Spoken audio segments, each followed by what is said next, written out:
bem, amigos telespectadores, amigas telespectadoras, caros internautas que nos acompanham pelas redes sociais, começa mais um programa Joaquim Alessi e a gente conversando com os pré-candidatos a prefeito aqui na região como um todo, hoje especificamente São Caetano do Sul. Eu tenho a honra e a satisfação de receber o ex-vereador pré-candidato a prefeito pelo Podemos, meu amigo Fábio Palácio. Fábio, muito prazer em te receber aqui. Obrigado por aceitar o pedido, o convite para a entrevista. Ô Joaquim, é sempre um prazer poder estar contigo. A gente que conhece o teu trabalho de tantos anos, quantas eleições nós já tivemos juntos. É a minha 9ª eleição em São Caetano. Comecei lá em 96, com 18 anos ainda. Você, há muito mais tempo atrás, já cobrindo eleições. Tivemos a oportunidade de estarmos juntos lá atrás, no Canal 45, na época do Tortorello. E quanta história a gente já não viu aqui a nossa cidade de São Caetano. Então, estou muito feliz de estar aqui com vocês, muito feliz de estar com todos vocês, internautas, acompanhando o programa Joaquim Alessi. Uma grande oportunidade da gente falar um pouco de São Caetano, falar sobre projetos, falar sobre ideias, para a gente fazer São Caetano uma cidade muito melhor. Correto. Fábio, se eu fosse falar de você, só a apresentação ia durar o tempo do programa todo, porque, como você mesmo disse, a gente se conhece há muito tempo, eu acompanho a tua trajetória desde quando você começou a disputar a eleição, teu primeiro mandato de vereador, depois esse teu sonho, esse teu projeto, que eu acho muito legal, porque às vezes você fala sonho, a pessoa tá imaginando, mas eu sou de uma geração em que pouca gente na juventude sonhava em ser prefeito, em ser governador, em ser presidente da República, ao contrário de outros países. Aqui não, aqui a gente tem gente que pensa isso, e eu sei que você tem esse projeto desde muito jovem. Acompanhei tua primeira disputa eleitoral em 2016 para prefeito, quando você foi muito bem, né? Quase 20 mil votos, que é uma quantidade enorme para São Caetano do Sul. A tua nova investida em 2020, quando você alcançou 30 mil votos, 32% dos eleitores, é um número que em alguma outra cidade até elegeria o prefeito. E você, de novo, vem como pré-candidato ao Podemos. Eu queria que você falasse assim, por que essa insistência, essa persistência, o que te move a lutar? Porque não é fácil não, a gente sabe que uma pré-campanha como você está fazendo é complicado, quando chegar a campanha vai ser mais complicado ainda. O que te move a querer ser prefeito de São Caetano? Joaquim, eu sempre quis, na política, transformar a vida das pessoas. Esse é o grande objetivo. Eu me lembro que uma vez, na minha primeira eleição como vereador, lá em 96, quando eu tinha 18 anos, eu visitei a casa de um amigo do meu irmão. Eles estudavam juntos e eu fui bater um papo com a família deles, o pai, a mãe, e ele me contou a história dele. Eles eram agricultores de tomate no interior de São Paulo, família muito simples. Em um determinado momento, o pai e a mãe dizem para o filho mais velho, agora você vai para a casa dos nossos tios, lá em São Caetano, porque lá você tem condição de fazer uma faculdade, porque eles dão bolsa de estudos ali.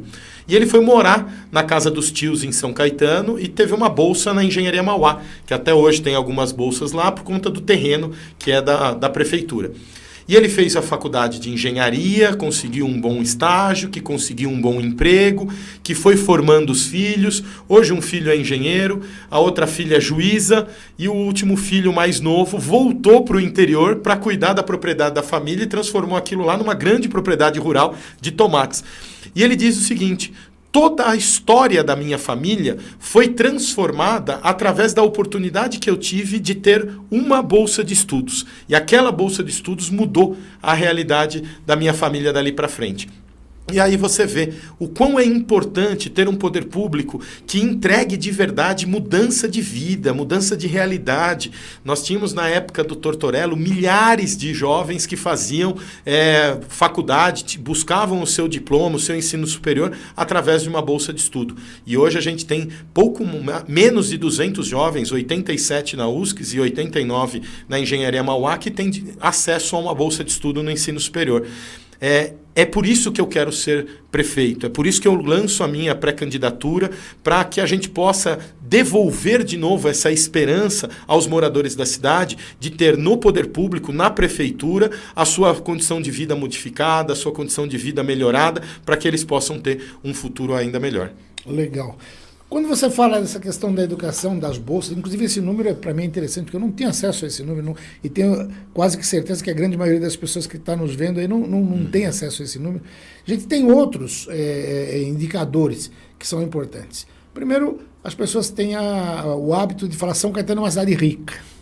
É uma cidade que tem um orçamento muito bom para uma população relativamente pequena, é uma cidade que tem grandes empresas e tal, mas esse cenário mudou ao longo dos anos. Em que pese isso, a gente também tem a impressão de que administrar São Caetano seja muito fácil, porque a gente aprendeu ao longo do tempo que sobra dinheiro em São Caetano. Então, por que São Caetano enfrenta esses problemas que você colocou da educação? Eu já vi alguns pronunciamentos, algum material teu falando de problema da saúde, dificuldade de atendimento e tal. Por que São Caetano tem esse problema? São Caetano, de uns anos para cá, Joaquim, inverteu a sua lista de prioridades. O objetivo final da administração deixou de ser cuidar das pessoas e passou a ser construir.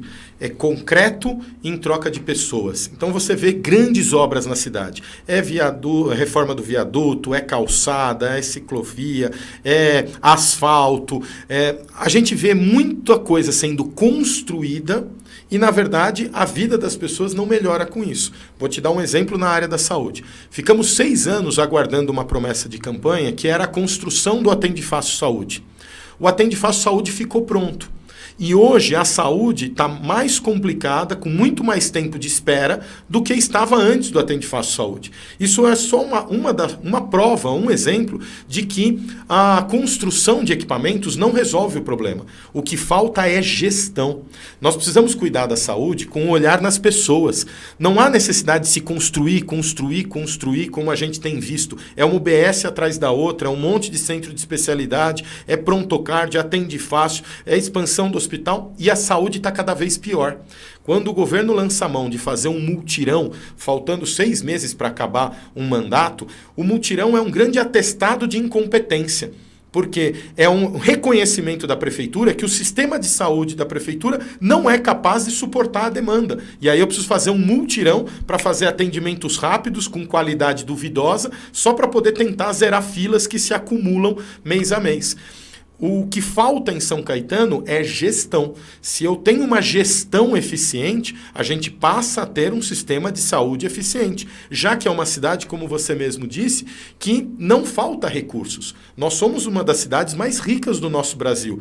O valor da nossa arrecadação per capita, comparado à quantidade de habitantes, é extremamente alto. E como é que não se consegue entregar para a população uma qualidade de serviço adequada?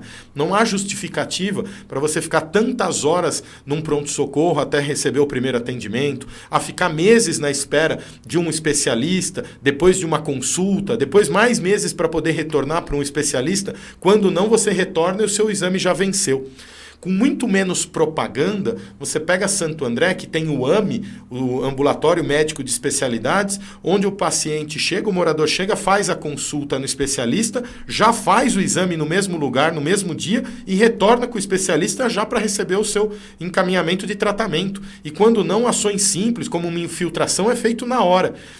Você tem uma pompa enorme em São Caetano, muita propaganda em torno de um equipamento como o Atende Fácil, que deveria funcionar dessa maneira e que não é realidade. Ele serve como mais um policlínico, como a gente tem na Fundação Heloísa Pamplona ou na Visconde, na Vila Gerte, ali na Avenida Tietê, em que a pessoa vai, faz a consulta, volta, espera o dia do exame, volta, espera o dia do retorno. É muita propaganda e pouca eficiência.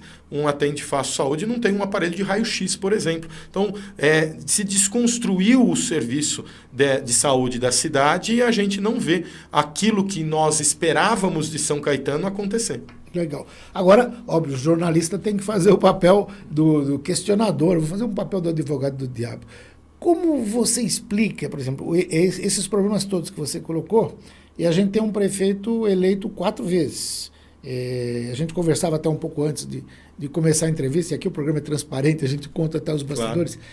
E que tem pesquisas de opinião que avaliam ainda muito bem o governo. Né? Como que se explica isso, esse sentimento da população que ainda dá uma avaliação tão positiva? Olha, nós temos 2 cidades, 2 São Caetano, dentro de uma só. Nós temos a São Caetano das pessoas que conhecem um político na cidade e uma São Caetano das pessoas que não conhecem um político. Para aquelas pessoas que conhecem um político, tudo funciona. São Caetano é fantástico. Se você precisar de um exame mais rápido, você consegue. Se você precisar de uma consulta mais rápida, você consegue. É o clientelismo. Exato. Se você precisar de uma cesta básica, de uma transferência de escola. A São Caetano, para as pessoas que conhecem um político, é fantástico. A minha preocupação é a São Caetano das pessoas que não conhecem um político e que ficam meses, quando não anos, aguardando uma cirurgia, aguardando um exame mais complexo. A São Caetano que nós sonhamos precisa ser igual para todas as pessoas. Precisam ser igual para quem conhece e para quem não conhece um político. O sistema precisa funcionar independente da política. Você pega o exemplo de Santo André novamente, em que o prefeito Paulo Serra, no ano de 2017, o primeiro ano da sua gestão, ele fecha uma série de unidades de saúde. A pressão era tão grande em cima dele que ele começa a correr risco de ser impeachmentado pela Câmara, de tanta pressão pelo fechamento das unidades de saúde. 4 anos se passaram e o Paulo Serra é reeleito prefeito com mais de 70% dos votos em Santo André. E aí o curioso é que aqui em São Caetano, o prefeito também é reeleito. Os dois sistemas dão certo. Aquele que trabalhou para que a saúde pudesse funcionar independente da posição de um político entrar no sistema. Quando ele fecha aquelas unidades de saúde, ele reorganiza o sistema, constrói um fluxo inteligente e as pessoas têm acesso ao serviço de saúde independente de um político. E aqui eu não estou julgando a qualidade do serviço, até porque não há como se comparar São Caetano e Santo André por conta da capacidade de investimento que cada uma das duas cidades tem. São Caetano tem muito mais dinheiro para a saúde do que Santo André. E por conta disso não dá para se comparar coisas diferentes. Mas o serviço de saúde de Santo André funciona sem a necessidade de interferência de um político. Todos são iguais e são atendidos da mesma forma. Em São Caetano você tem essa distorção entre quem conhece e não conhece um político. Mas os dois prefeitos foram reeleitos. Os dois prefeitos têm aprovação alta. Mas eu acredito que o modelo de gestão, aquele que faz com que as pessoas não dependam de um político e todo mundo é igual e vai ser bem atendido, é muito mais correto e tem muito mais sentido com aquilo que eu acredito de uma cidade que seja igual para todos. Eu fiz essa pergunta até para entrar no lado político do debate, para que o pessoal que está em casa nos assistindo entenda qual é a sua estratégia, onde é que você vai atacar politicamente falando para poder conquistar o eleitorado. E aí eu lembrava, quando eu falei o prefeito foi eleito a primeira vez em 2004, reeleito em 2008, aí lançou a candidata, que inclusive era secretária de saúde, a Regina Mauro, perdeu a eleição para o Paulo Pinheiro, que não fez uma campanha de ataques. Tanto que eu lembro até do jingle muito bom dele, que ele falava assim que para o que está bom, continuar. Alguma coisa é para curtir, é para compartilhar. O doutor Paulo Prefeito, para o que está bom, continuar. Um jingle muito legal. Até quem estava à frente da campanha na parte do marketing é meu amigo Fernandes Carmelotti, que tinha um trabalho espetacular enquanto profissional de comunicação. Aí o Auríquio volta, fica mais 2 mandatos. A tua estratégia é de bater, que nem você fez agora com a saúde e com a educação, ou uma estratégia de falar, não, São Caetano tem coisas boas e que precisam melhorar, e que podem melhorar, é por aí? Sem dúvida. É cego aquele que não reconhece que São Caetano é uma cidade muito boa. Todos nós concordamos. É só a gente olhar no nosso entorno e fazer as comparações. A questão é que, muitas vezes, nós comparamos coisas diferentes. Então, comparar uma cidade de 2,5 bilhões praticamente de orçamento para 160 mil habitantes com cidades que não têm essa mesma proporção, o resultado, claro, será sempre São Caetano uma cidade melhor do que todas as demais. A questão é que a minha comparação sempre é de São Caetano com as cidades que têm a mesma condição financeira que nós. E vermos que estas cidades estão mais à frente do que São Caetano está hoje. Porque ainda muita gente se vangloria, e foi um motivo de orgulho para a nossa cidade, sermos o primeiro IDH do país.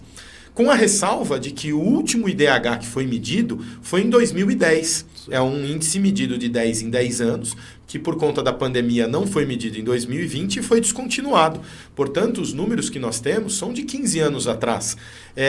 E a cidade mudou muito nesses últimos 15 anos. Quando a gente conversa com a população, todo mundo reconhece que São Caetano não é tão segura quanto era há 15 anos atrás, as pessoas se sentiam mais seguras, não tem o mesmo trânsito que tem hoje, a saúde era de melhor qualidade, a educação também. São Caetano era orgulho para todos os moradores em relação aos esportes, aos seus grandes atletas, não só ao futebol, como todas as outras áreas. Nós tínhamos na cultura orquestra sinfônica, filarmônica, a gente tinha de tudo em São Caetano e nós fomos perdendo tudo isso. Nós perdemos muita coisa ao longo desses últimos 15 anos. Eu não sei se nós tivéssemos hoje o IDH medido novamente, a cidade se manteria nessa primeira posição. Então, não há o que se dizer em São Caetano comparado com outras cidades. Nós sempre seremos a cidade melhor do ABC pela capacidade financeira que nós temos. Agora, comparar São Caetano com São Caetano mesmo é perceber tudo aquilo que a gente veio perdendo ao longo do tempo. Então, eu entendo que São Caetano tem condição de voltar às épocas áureas, voltar aos seus momentos ápices, de ser referência no país em todas as áreas. E não da maneira como é hoje, que a gente vai pensando um ou outro índice, e boa parte deles lastreados em conquistas de muitos anos, de muitas décadas. Que é uma cidade que tem 100% de esgoto, de água, de iluminação pública, de asfalto. Isso lastreia quase que todos os índices e faz São Caetano ir para frente em boa parte deles. Agora, quando a gente percebe os índices e os indicadores que apontam para o futuro, isso nos preocupa. Porque é uma cidade que tem perdido empresas, tem perdido empregos. Os dados do CAGED de 2023, o último ano que nós temos fechado. Santo André foi a cidade com o maior saldo positivo de empregos. Gerou 6 mil novas vagas. São Caetano foi a pior do ABC inteirinho, com 1.000 vagas a menos. Isso é, cada vez mais nós perdemos a pujança econômica. Das 7 cidades do ABC, a cidade que menos teve abertura de novas empresas foi São Caetano, a última de todas.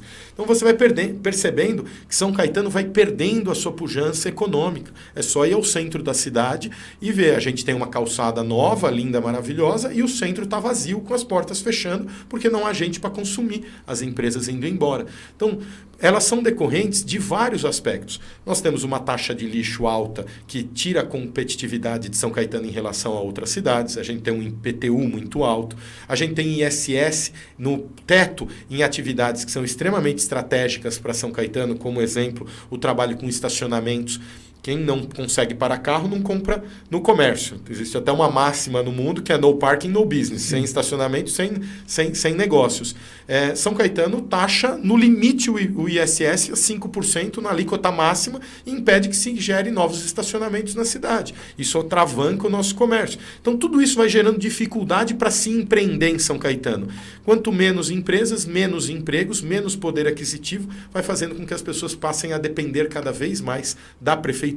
E isso é uma das justificativas de se ter um sistema que vai se perpetuando no poder quando todo mundo está atrelado à prefeitura de alguma maneira, seja através de um benefício social, seja através de um emprego na prefeitura. Correto. Você estava falando de comparação com outras cidades, e aí eu me lembrei que você comandou o consórcio intermunicipal logo no começo da primeira gestão do prefeito Paulo Serra, né, que era 2017, e São Caetano já está fora do consórcio. Você, sendo eleito, São Caetano volta para o consórcio? É uma das primeiras ações que nós faremos. A retomada de São Caetano no consórcio, já que o consórcio é uma instituição com uma relevância regional extremamente grande, com uma dificuldade de compreensão da população, por conta que o consórcio não tem a função de realizar as atividades fim. O consórcio não tem a obrigação de entregar ações diretamente à população, ainda que algumas acontecem, mas principalmente de organizar a região nas políticas públicas. Então, organizar o sistema de saúde, toda essa relação. Então, São Caetano sempre reclamou que eu tenho um problema enorme, porque muita gente de fora vem ser atendido aqui. Poxa, é exatamente no consórcio que a gente organiza o sistema para que a gente evite esse tipo de atendimento. É no consórcio que se discute o combate às enchentes, já que não se pode realizar isso de maneira sozinho, tem que ser de uma maneira unificada. Toda a questão de transportes, de segurança, tudo isso. Nós somos uma região extremamente conurbada, as cidades estão muito entrelaçadas e é fundamental que essa discussão exista em nível regional. Eu vi recentemente a Prefeitura de São Caetano assinando um convênio com a Prefeitura de São Bernardo para manter uma casa-abrigo para mulheres vítimas de violência. Isso já existia no consórcio e não havia um custo a mais em relação a isso. Estava dentro do rateio que era feito pelas prefeituras. Então, no fim das contas, hoje, praticamente se gasta a mesma coisa sem ter a prevalecência de um discurso regional, de uma organização regional que é fundamental para o grande ABC. Você falou de transporte. Eu li alguma coisa de tarifa zero e tal. Você é a favor, contra, revogaria a tarifa zero? De jeito nenhum. Inclusive, nós processamos um número de telefone que estava espalhando fake news pela cidade, dizendo que eu acabaria com a tarifa zero.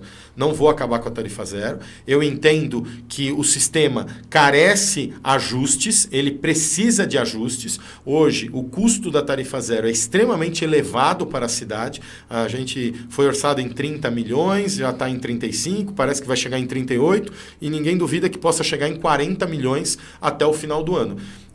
Na contrapartida, o orçamento de São Caetano de 2023 para 2024 retirou 32 milhões de reais da Secretaria de Saúde. E a gente percebe as consequências disso no dia a dia do pronto-socorro da cidade. Então, a gente precisa fazer ajustes para que esse serviço seja mais eficiente e entregue uma qualidade melhor para o morador, já que os ônibus estão sempre lotados, a qualidade do serviço caiu muito, há uma reclamação contínua da qualidade do transporte público em São Caetano, feita pelo morador e com razão. O morador de São Caetano vai continuar sem pagar transporte público, sem ter a tarifa, mas nós vamos ajustar o sistema para que ele possa ser mais eficiente e de melhor qualidade. Você falando do transporte público e falando da necessidade, você aumentou muito, porque você tem uma parcela grande da população que depende desse transporte público e que teve a vida facilitada, obviamente, ao não pagar a passagem. Mas me chamou a atenção porque eu cobri a inauguração do Nosso Prato, lá no prédio das Casas Bahia, ali embaixo, e passo lá de vez em quando e vejo uma fila enorme na porta. E confesso que no dia da inauguração fiquei pensando e perguntei isso para o prefeito. Será que São Caetano tem necessidade mesmo de ter um Nosso Prato? Porque você, imaginando de fora, eu não moro em São Caetano, você pensa que não. Mas São Caetano tem uma população muito grande em situação de vulnerabilidade social. Sim, nós temos uma quantidade de famílias cadastradas no CAD único, no Cadastro Único do Governo Federal, muito elevado, muito acima daquilo que as pessoas imaginam que São Caetano tenha. Porém, fazer um Nosso Prato próximo da estação, no centro da cidade, faz com que esse programa seja desvirtuado. Muita gente hoje que almoça ali não é de São Caetano. Não precisa ter o cartão São Caetano? No início precisava, mas a prefeitura não fez todas as consultas jurídicas para tomar essa decisão. Fez exclusivo para os moradores de São Caetano e depois, posteriormente, foi obrigada pela justiça a abrir isso para todo mundo. Sendo muito próximo da estação, nós estamos fornecendo comida subsidiada para uma série de moradores que não são de São Caetano. Até aí nenhum problema, mas o Nosso Prato não atinge o objetivo final, que é levar comida de qualidade num preço acessível às pessoas que realmente precisam. Então eu vejo aquilo muito mais como um programa de marketing, de publicidade, de propaganda, do que um programa que atinge realmente a sua finalidade, que é atender essas famílias de baixa renda, principalmente aquelas cadastradas no CAD único.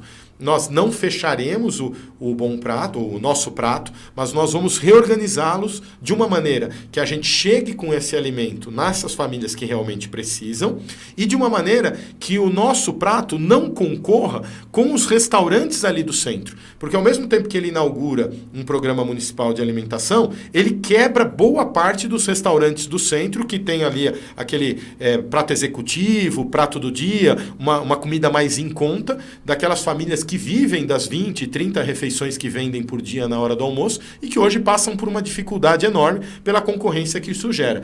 Ele não tem que ser nas regiões comerciais para ter essa concorrência e ele precisa estar posicionado próximo das regiões onde tem uma maior quantidade de pessoas em situação de vulnerabilidade social.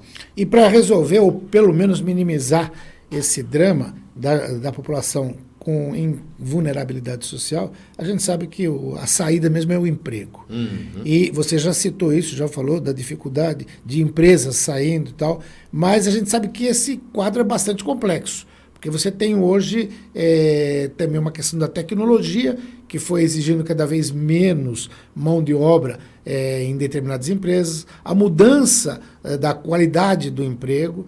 A gente sabe que São Caetano, por exemplo, também não dá para atrair grandes indústrias porque não tem área disponível para isso. Qual é o caminho para o desenvolvimento econômico? Que tipo de empresas atrair, mas empresas que possam efetivamente gerar emprego e renda? A minha resposta está na sua pergunta. Você disse que esses empregos foram diminuindo por conta da tecnologia. E quem produz essa tecnologia? Quem gera, quem desenvolve essa tecnologia? Está aí o segredo para São Caetano. São Caetano precisa investir numa nova matriz econômica em substituição daquelas grandes indústrias que haviam no passado. Não há mais área para isso. Eu não posso trazer grandes plantas horizontais, mas eu posso explorar os edifícios comerciais em que, em pequenas salas comerciais, eu tenho condição de trazer indústrias de tecnologia, desenvolvimento de software, desenvolvimento de sistemas, desenvolvimento de pequenos componentes, como placas eletrônicas, para essa tecnologia acontecer. Quando a gente fala tecnologia, parece um termo muito subjetivo, muito amplo, quando, na verdade, várias cidades se reinventaram através da tecnologia. E eu tive a oportunidade de conhecer várias experiências de sucesso dessa pelo país. Eu estive em Recife, no Porto Digital, em Florianópolis, em todos os centros de inovação que eles têm, em São Carlos, em São José dos Campos, até em pequenas cidades no interior de Minas, como Santa Rita do Sapucaí, uma cidade rural, no interior, em que transformou a cidade num grande polo de tecnologia, onde atrai uma grande quantidade de jovens. Hoje, o nosso jovem de São Caetano não faz mais os seus sonhos, os seus projetos em São Caetano. São Caetano está fora do projeto de vida dele, porque não há bons empregos e empregos de qualidade na cidade. Então ele projeta o seu futuro fora da cidade. É algo inimaginável há 20 anos atrás a gente pensar que os nossos moradores aqui não queriam permanecer em São Caetano. Hoje os nossos jovens têm esse sonho de fazer a sua carreira fora da cidade, já que a gente não tem grandes empregos aqui. A mudança da matriz econômica não é algo rápido e nem simples, mas é algo que tem que ter o poder público como grande indutor. É o poder público que tem que criar programas de incentivo fiscal, de devolução de impostos para atração de determinados perfis de empresas, é fortalecer a comunicação entre essas empresas. São Caetano não é privilegiado com uma banda larga de alta velocidade com baixa latência, que é o necessário para atrair empresas desse tipo. Então, o investimento neste tipo de infraestrutura é importante. Então, a minha visão da cidade é diferente da visão do atual governo. Quando se investe em calçada, e eu prefiro investir em tecnologia, em infraestrutura de comunicação para atrair as empresas necessárias para dar um futuro novamente promissor para a nossa cidade. Com isso, a gente eleva a empregabilidade da nossa cidade, eleva a geração de impostos e faz novamente essa balança entre arrecadação e despesa se equilibrar. A maior prova de que essa balança de arrecadação e despesa está desequilibrada hoje é a quantidade de empréstimos que a cidade toma para suportar as obras que são realizadas. Se a gente tivesse essa balança equilibrada, não havia necessidade de empréstimos. Hoje a gente tem um custo da cidade maior do que a receita dela. Por isso a quantidade de empréstimos denunciando que há necessidade da gente repensar a matriz econômica e como nós vamos gerar emprego e renda para a população nos próximos anos. Tá ótimo. Fábio, eu ficaria aqui mais umas 3 horas, porque tem muita coisa para falar. Acho que a gente vai ter que falar mais durante a tua campanha, quando a campanha começar. Você está ainda na fase de pré-campanha, né? Mas eu quero te deixar um espaço, se tem algo que eu não falei, não perguntei, fique à vontade para você, porque a gente está chegando ao final aqui. É tão rápido, né, Joaquim? É rápido. Mas acho que o grande recado que eu gostaria de deixar é de voltar a olhar para as pessoas. A cidade é uma cidade boa, que tem muita coisa interessante e que precisa ser mantido, mas muita coisa precisa ser repensado e feito de novo num olhar nas pessoas. Chega de gastar dinheiro com tanta obra desnecessária. As prioridades devem ser diferentes. Quando a gente vê 80 milhões de reais sendo gastos naquele projeto dos pombos, 20 milhões em calçadas, 35 milhões em semáforos, o reasfaltamento da Goiás novamente, com mais não sei quantos milhões ali que a gente não tem a clareza, já que falta transparência. É muito dinheiro em obra e pouco dinheiro investido nas pessoas. Cuidar das pessoas é o mais importante. Devolver a elas o sonho de fazer uma universidade através de uma bolsa de estudo. Devolver a elas a dignidade de poder ter um atendimento médico que seja ágil o suficiente para não permitir que as doenças se evoluam e se tornem um sofrimento ainda maior para o paciente. Devolver a elas a dignidade de ter um bom emprego. Isso é o mais importante dentro de uma administração pública. Obras são necessárias em momentos específicos, aquelas que realmente fazem a diferença. Obra só para embelezar, eu não entendo que isso é necessário. O maior exemplo que nós temos aqui são os clubes que foram demolidos. Vai surgir um parque lindo, mas que as crianças que praticavam esporte nas escolinhas que haviam nos clubes todas as tardes durante a semana, essas deixarão de ter oportunidade de fazer um bom esporte. E a gente vai ter um parque bonito que não atinge a função social que era necessária. Então, essa inversão de valores é aquilo que eu acredito que não pode mais acontecer. Nós precisamos voltar a ouvir as pessoas, ter atenção nas pessoas. Um prefeito que ouve é muito mais sensível para fazer aquilo que a população espera. Não é mais possível continuar governando dentro de um gabinete, ouvindo assessores e só dando ordens. Estar em contato com as pessoas, conversando, é ter a sensibilidade de fazer aquilo que é melhor para o morador de São Caetano. Muita coisa não teria acontecido de dinheiro que tem sido jogado fora na nossa cidade se o prefeito tivesse a sensibilidade de ouvir. E é isso que eu acredito que é possível fazer a diferença e nós voltarmos a ter uma cidade muito mais humana, muito mais acolhedora e que volte a olhar para o futuro. Tá ótimo. Fábio, muito obrigado mais uma vez por comparecer à entrevista e as portas estão abertas para a gente sempre que tiver notícia comentar. Eu que agradeço, Joaquim. Muito obrigado. Um grande abraço a todos.